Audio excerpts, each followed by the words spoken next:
Turning now to the latest in regards to the COVID-19 situation. On Friday, South Korea is set to see the daily tally hover close to the 170,000 range for a third straight day.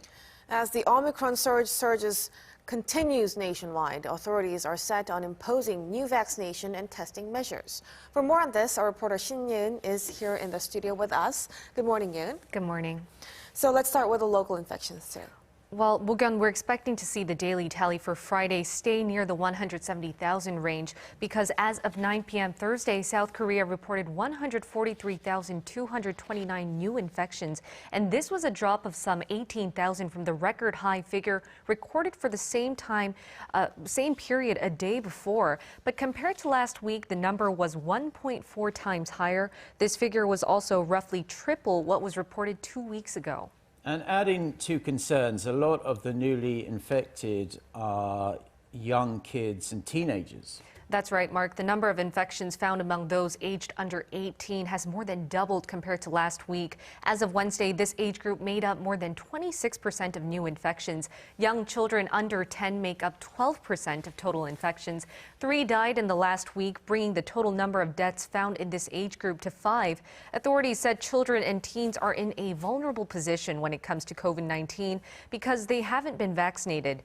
That's why on Wednesday, the Ministry of Food and Drug Safety gave the green light for Pfizer's vaccine to be used on children aged 5 to 11. Authorities said further details will be announced in March, which means vaccinations may start in late March or early April. And it's still to be decided whether everyone in this age group will be eligible or just those with underlying conditions.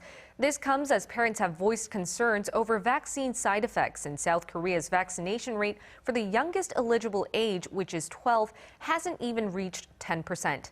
What is known, though, is that this age group will receive smaller doses of the Pfizer vaccine, and these shots have shown to be 90% effective against COVID-19, according to clinical trials, and there were no severe reactions reported.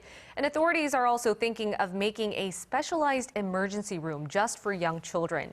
As of now, there are some 95 centers nationwide that provide medical counseling and diagnosis for children and teens recovering from COVID-19 at home.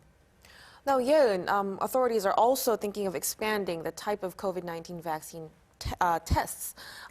So aside from antigen tests and PCR tests, what's the latest test kit that they're thinking? Well, another type of PCR test they're thinking of is one that uses saliva. Instead of gathering a sample from deep up your nose, the saliva-based PCR test requires one to simply spit into a tube. As of now, this type of PCR test hasn't officially been given the okay by the Ministry of Food and Drug Safety, but once it does, it will be the latest standard PCR test and can be used instead of rapid antigen test kits. Many are calling for the need to use these kits, especially among young children that are really hesitant to get tested over fears that the regular PCR tests will hurt them. The Seoul Metropolitan Office of Education said they wanted to trial run this saliva-based PCR test first and asked health authorities to give them the green light as soon as possible.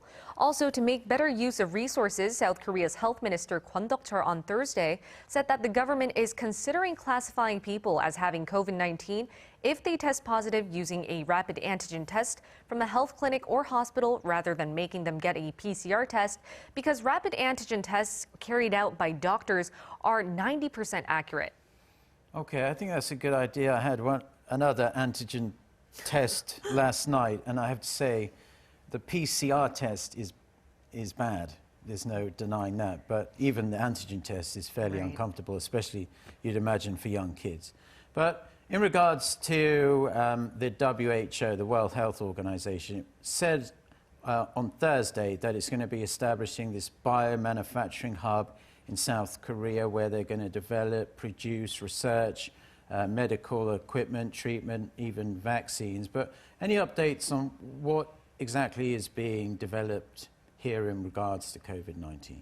Well, Celtrion on Thursday said that it's developing a treatment that can specifically tackle the Omicron variant. Celtrion has already made the widely used treatment known as Recurona. It's actually the first homegrown treatment here. But health authorities have actually cut its distribution because the treatment hasn't been effective in preventing Omicron infections.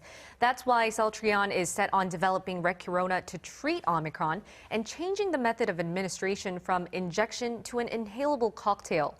Earlier this month, the company company already submitted its plans to hold its third phase of clinical trials in Bosnia, Serbia, and North Macedonia. All right, Yin, thank you so much for your report. We'll talk to you again next week. Thank you.